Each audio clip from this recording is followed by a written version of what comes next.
This week, in some of my catechism classes, we take up my nomination for most important, least known account in the Bible, and that's the Holy Spirit's descent at Pentecost. First of all, that was crucial. Without the Holy Spirit coming, the church would be leaderless. Think about that.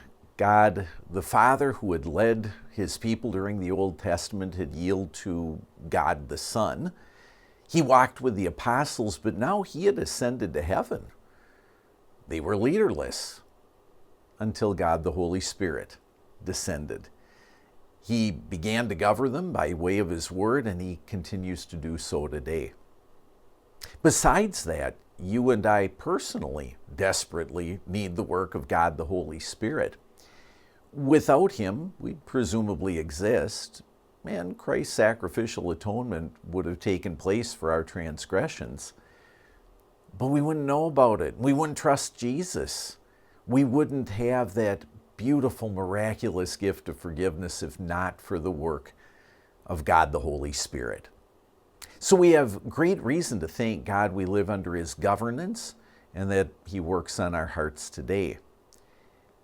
Still, how can we make that happen more often and to better effect? Well, maybe I could tell you the story of an insightful, dear woman, now sainted, who asked me a question one day in Bible class. She said, "Pastor, I can picture the Father, I suppose an old man, fatherly looking in the clouds. I can picture God the Son, of course, but how do I picture God the Holy Spirit?" I picked up a Bible and I said, think of the Bible when you think of God the Holy Spirit. After all, this is how he speaks to us.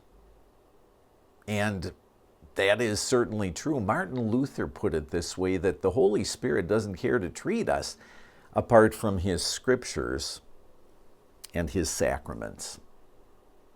So make sure that happens a lot in your life. Study the scriptures. It's a good time of year to start that. It's always a good time of year to start that. But maybe with summer approaching, you'll have just a little extra elbow room to get into the good habit of reading the Bible.